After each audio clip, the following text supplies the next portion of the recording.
বাংলাদেশে আসছে নতুন রাজনৈতিক দল, নেতৃত্বে বৈষম্য বিরোধী ছাত্ররা।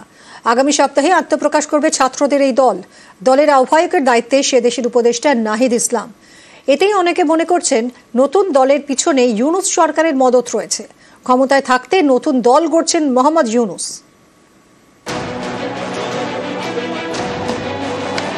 গত বছরের মাঝামাঝি ছাত্র আন্দোলন ঘিরে উত্তাল হয় বাংলাদেশ। হাসিনা সরকারের বিরুদ্ধে পথে নামে পদ্মাপাড়ের ছাত্রদের একাংশ। এরপর অগাস্টে দেশ ছাড়েন শেখ হাসিনা। তাদের সমর্থনে বাংলাদেশে তদারকি সরকার। এবার সেই বাংলাদেশেই তৈরি হচ্ছে নতুন রাজনৈতিক দল। নেতৃত্বে থাকছেন সেই আন্দোলনকারী ছাত্ররা। দুই সংগঠনের উদ্যোগে নতুন দল তৈরি হচ্ছে। একটি সংগঠন বৈষম্য বিরোধী ছাত্র আন্দোলন এবং অপরটি জাতীয় নাগরিক কমিটি। আগামী 26শে ফেব্রুয়ারি আত্মপ্রকাশ করবে বাংলাদেশের নতুন রাজনৈতিক দল। বাংলাদেশের ইতিহাসে এই প্রথম শুধু ছাত্রদের নিয়ে কোনো রাজনৈতিক দল তৈরি হচ্ছে। এই দলের নেতৃত্বে কোন কোন আন্দোলনকারী ছাত্র থাকবেন তা এখনো স্পষ্ট নয়। তবে নতুন দলের আহ্বায়কের দায়িত্ব পাচ্ছেন আন্দোলনকারী ছাত্রনেতা তথা ইউনূস সরকারের উপদেষ্টা নাহিদ ইসলাম। জানা গিয়েছে নতুন দলে যোগ দেওয়ার আগে উপদেষ্টার পদ থেকে ইস্তফা দেবেন নাহিদ। গত বছর জুলাইয়ে বাংলাদেশে হওয়া ছাত্র আন্দোলনের অন্যতম প্রধান নেতা ছিলেন তিনি। তাদের আন্দোলনে সমর্থন করে বিএনপি সহ হাসিনা বিরোধী একাধিক সংগঠন। ইউনূস সরকার গঠনেও তারা সমর্থন করে। তদারকি সরকার গঠনের কয়েক মাস পরই ভোটের দাবি তোলে বিএনপি।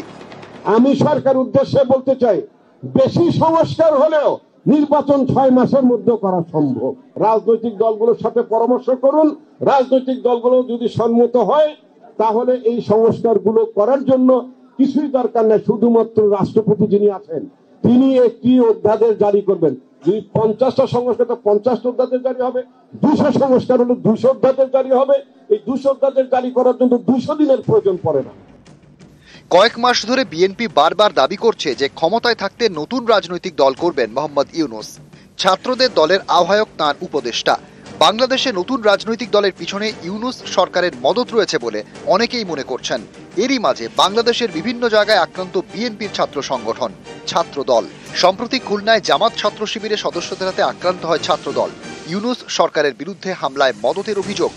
5 আগস্ট ছাত্র জনতার গণঅভ্যুত্থানের পরে আমরা অন্য সংগঠনের রাজনীতি, প্রকাশ্যে গণতান্ত্রিক রাজনীতির বাধাগ্রস্ত করার সংস্কৃতি কিন্তু এখনো চলমান রয়েছে। বাংলাদেশের প্রত্যেকটি ক্যাম্পাসে যে কোনো ছাত্র সংগঠন রাজনীতি করার প্রকাশ্যে গণতান্ত্রিক অধিকার আছে। তারা যদি আবার ক্যাডার পলিটিক্স করতে চান, আবার ছাত্রলীগ করতে চান, আমরা চাই না শিক্ষার্থীদের আবার বাক স্বাধীনতা হরণ করা হোক। আমরা চাই না নামে বেনামে কোন ধরনের ছাত্র সংগঠন শিক্ষার্থীদের আবার টুপি চেপে ধরে। আমরা ফেসিবাদের বিরুদ্ধে আপনাদের লড়াই এবং সংগ্রামকে আমরা সবসময় সম্মান জানাই। ক্ষমতায় আসার কয়েক মাসের মধ্যেই আওয়ামী লীগের ছাত্র সংগঠনকে নিষিদ্ধ ঘোষণা করে ইউনূস সরকার। ছাত্রলীগের পর কি এবার নিশানায় ছাত্রদল? ইউনূস সরকারের ভূমিকায় উঠছে প্রশ্ন। নিউজ 18 বাংলা। বাংলাদেশ জুড়ে চরম অরাজকতা। ইউনূস জামানায় একের পর এক অশান্তি, আইন শৃঙ্খলা রক্ষায় হিমশিম ঢাকা, বাড়ছে লুটপাট, নারীদের উপর অত্যাচার।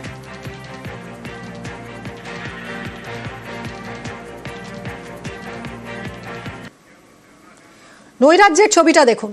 যেমন ঢাকা থেকে রাজশাহীগামী বাসের ডাকাতি, বাসের মধ্যেই স্বামীর সামনে সংখ্যালঘু মহিলাকে ধর্ষণের অভিযোগ, অত্যাচার একাধিক মহিলার উপর, এখনো অধরা অভিযুক্তরা।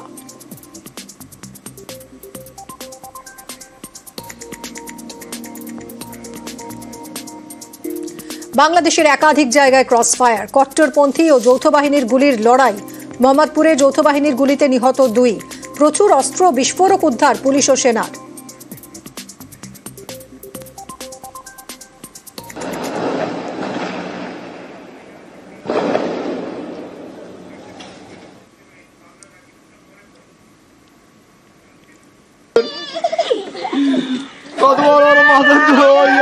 এদিকে বাংলাদেশের সংখ্যালঘুদের নৌকাও পুড়িয়ে দেওয়া হলো।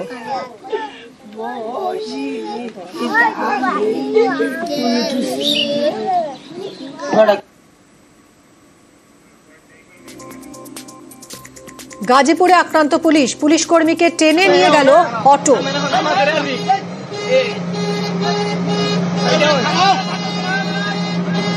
রাজ্যের বাংলাদেশে ভয়ঙ্কর পরিস্থিতি একের পর এক ছবিতে সেটাই স্পষ্ট হচ্ছে।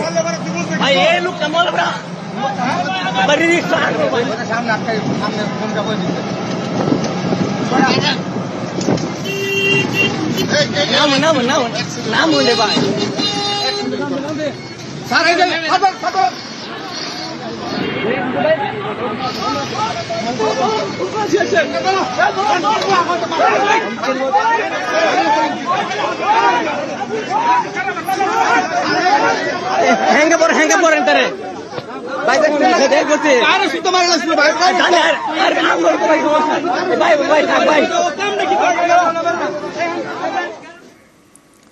বাংলাদেশের সংখ্যালঘু নির্যাতনে উদ্বেগ। 12 ফেব্রুয়ারি রাষ্ট্রসংঘের রিপোর্ট নিয়ে সরব ইউনিটি কাউন্সিল। পক্ষপাতের অভিযোগে সরব হিন্দু বৌদ্ধ খ্রিস্টান ইউনিটি কাউন্সিল। রাষ্ট্রসংঘের মানবাধিকার হাইকমিশনারকে চিঠি দিয়ে নালিশ। পদ্মাপাড়ে নির্বিচারে সংখ্যালঘু নির্যাতন বন্ধ করার আর্জি চিঠিতে। রাষ্ট্রসংঘের রিপোর্টে নির্যাতনের উল্লেখ থাকলেও নিরাপত্তা সুনিশ্চিতে কী পদক্ষেপ? প্রশ্ন তুলে জেনেভায় রাষ্ট্রসংঘের মানবাধিকার হাইকমিশনারকে চিঠি। হাসিনা পরবর্তী 4 মাসে 24 খুন, 9 ধর্ষণ, 64 মন্দিরে হামলা, তদারকি সরকারি মদতেই নির্যাতন বলে সরব ইউনিটি কাউন্সিল। 4 অগস্ট 31শে ডিসেম্বর 2024 পর্যন্ত দেশে সর্বাধিক সাম্প্রদায়িক হিংসা। ইউনিটি কাউন্সিলের অভিযোগে রাষ্ট্রসংঘের রিপোর্টে হাসিনা জামানায় নির্যাতনের উল্লেখ আছে, তবে তদারকি সরকারের আমলে হিংসা হানাহানির তথ্যে গুরুত্ব দেওয়া হয়নি। রাষ্ট্রসংঘের রিপোর্ট কার্যত সংখ্যালঘু বিরোধী বলেই দাবি ইউনিটি কাউন্সিলের।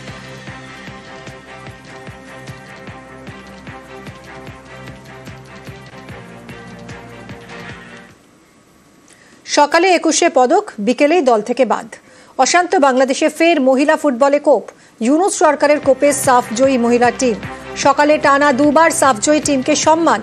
দেশের দ্বিতীয় সর্বোচ্চ রাষ্ট্রীয় সম্মান দেন মোহাম্মদ ইউনুস। আর বিকেলেই 18 জন মহিলা ফুটবলারের চুক্তি খারিজ করে দেয় ফেডারেশন। তালিকায় বাদ 21শে পদকজয়ী অধিনায়ক সাবিনা খাতুনও। কোচের বিরুদ্ধে অভাব্যতার অভিযোগ তোলার মাসুল। আরব সফরের দল ঘোষণায় জোরালো হয়েছে জল্পনা। পদ্মাপাড়ে মৌলবাদীদের কোপে মহিলাদের ফুটবল ম্যাচ। আগেও বিভিন্ন জেলায় বারবার বাতিল হয়ে যায় ম্যাচ। ইউনুস জামানায় ক্রীড়ানীতি নিয়ে প্রশ্ন দেশেরই অন্দরে।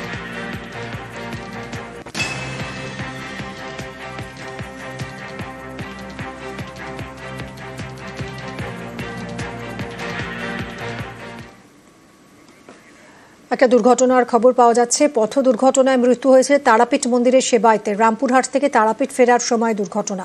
রামপুরহাট হাসপাতালে নিয়ে গেলেও হলো না শেষ রক্ষা। প্রয়াত তারাপীঠের সেবায়েত সোমনাথ মুখোপাধ্যায়।